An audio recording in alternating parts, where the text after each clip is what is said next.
Assalamualaikum warahmatullahi wabarakatuh. Alhamdulillah. Alhamdulillahi rabbil alamin. Wabihi nasta'inu ala umurid dunya waddin. Wassalatu wassalamu ala asyrafil anbiya'il wal mursalin. Sayyiduna Muhammadin wa ala alihi wa ashabihi ajma'in, amma ba'd.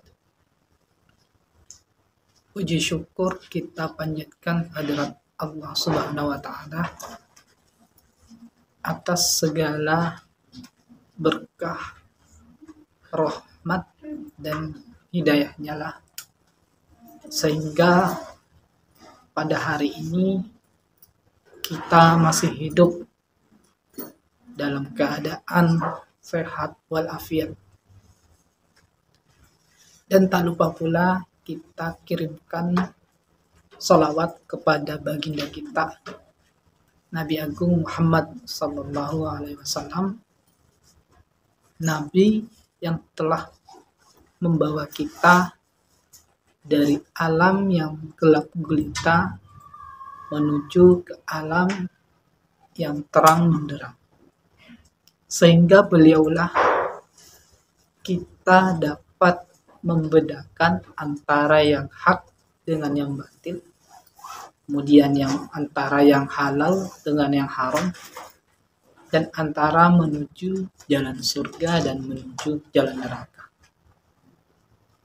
Innallaha wa malaikatahu yusalluna 'alan nabi. Jadi Allah itu dan malaikatnya bersolawat kepada Nabi Muhammad Sallallahu Alaihi Wasallam. Masa kita tidak bersolawat? Seperti itu. Perkenalkan, nama saya Adrian. Saya berasal dari dari Sulawesi. Saya adalah salah satu mahasiswa magister dari Universitas Islam Indonesia. Di sini saya akan sedikit memberikan materi terkait pemikiran dan peradaban Islam. Hari ini saya akan lebih berfokus terhadap pemikiran ekonomi Islam menurut Imam Ghazali. Jadi sebelum saya masuk ke dalam materi terkait pandangan dari Imam Ghazali ini, saya akan sedikit memberikan biografi tentang Imam Ghazali ini. Jadi Imam Ghazali itu lahir pada 1058 Masehi di kota kecil Khorasan. Ayahnya adalah seorang penjual benang. Kemudian Imam Ghazali ini diberi nama panggilan Al-Ghazali, yang dalam bahasa Arabnya berarti penjual benang. Imam Ghazali adalah salah satu tokoh dari pemikir Islam yang paling terkenal di dunia ini. Sejak kecil, Imam Ghazali itu hidup di dunia tasawuf. Ia tumbuh dan berkembang dalam dunia sufi karena ayahnya Imam Ghazali ini adalah seorang sufi yang telah meninggal dunia juga. Imam Ghazali itu sangat gila akan ilmu pengetahuan. Dia mempunyai kemauan yang sangat besar untuk belajar. Bahkan pada saat beliau memasuki masa remajanya, Imam Ghazali ini pergi ke negara lain untuk mencari ilmu. Seperti negara Palestina, negara Bangladesh, kemudian negara Mesir, itu adalah negara-negara yang ditempati oleh Imam Ghazali untuk menuntut ilmu. Imam Ghazali merupakan sosok ilmuwan yang paling produktif.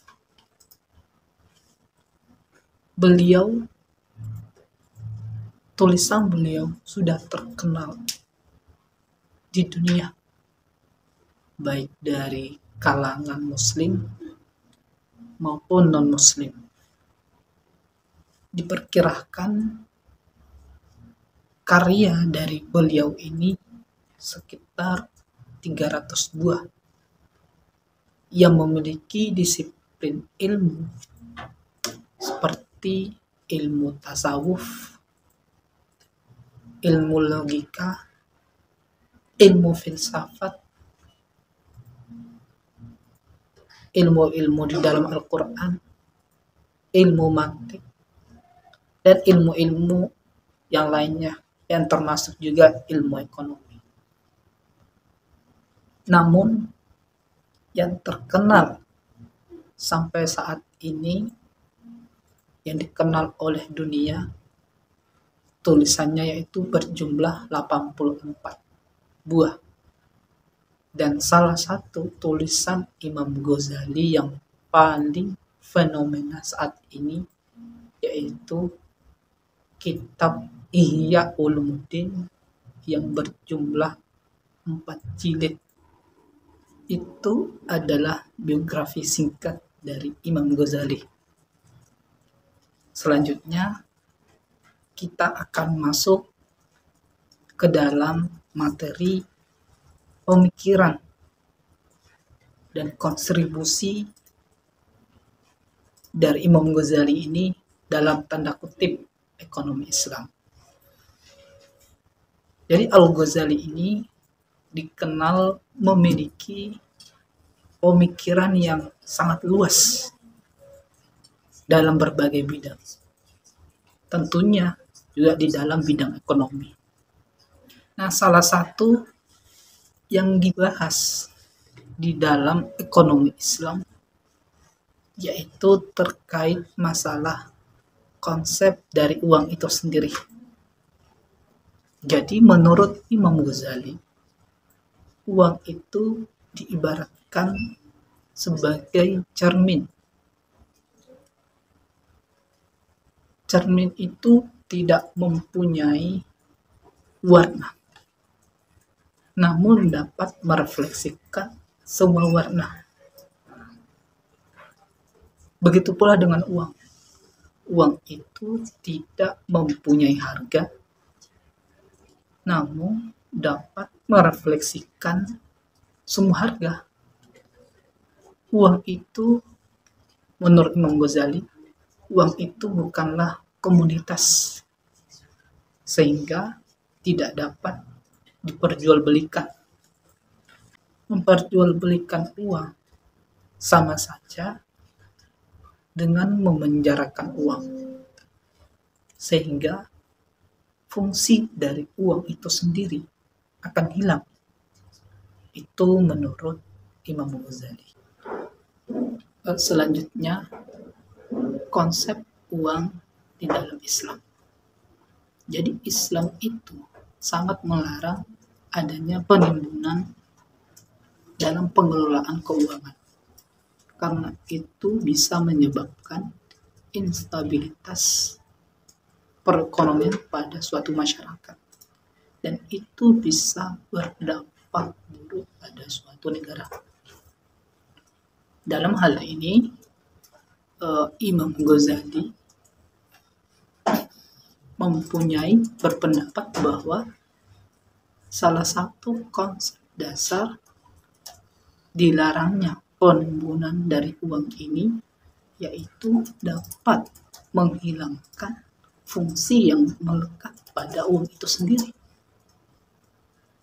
Karena kenapa? Menurut Imam Ghazali, tujuan dari uang itu diproduksi, uang itu diciptakan, yaitu sebagai sarana bagi masyarakat untuk bertransaksi, dan tentunya harus beredar di masyarakat, bukan digunakan oleh golongan tertentu dengan memonopoli hal-hal tersebut.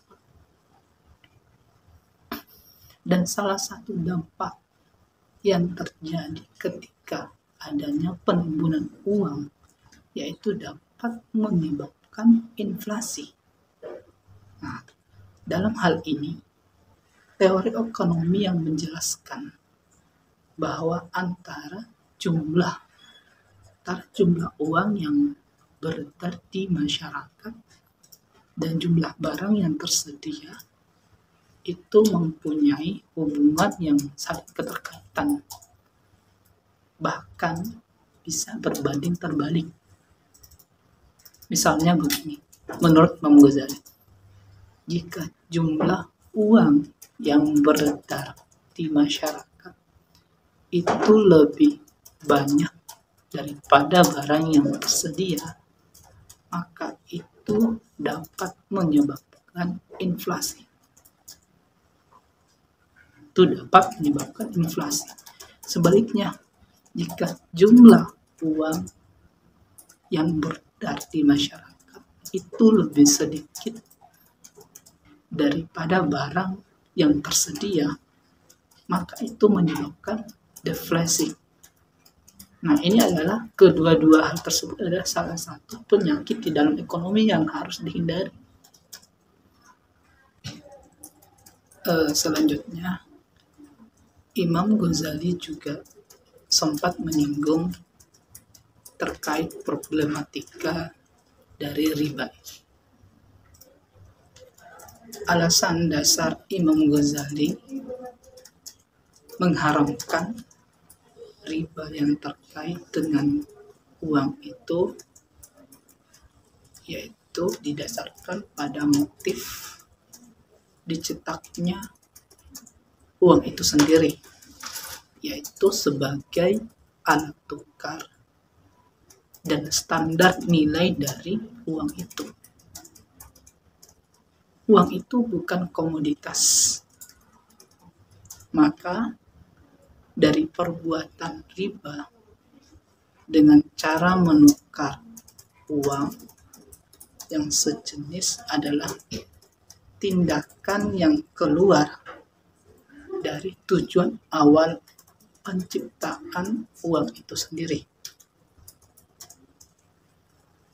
Dan itu sangat dilarang oleh agama. Jadi, corak pemikiran ekonomi Islam menurut Imam Ghazali itu diarahkan kepada ekonomi mikro saat ini. Tadi kita sudah sempat membahas terkait fungsi dari uang itu, kemudian inflasi, kemudian larangan dari riba. Menurut Imam Ghazali, itulah yang dapat saya sampaikan. Semoga video ini bermanfaat buat teman-teman, khususnya bagi mahasiswa yang membutuhkan referensi tentang pemikiran-pemikiran Imam Ghazali. Sekian, wassalamualaikum warahmatullahi wabarakatuh.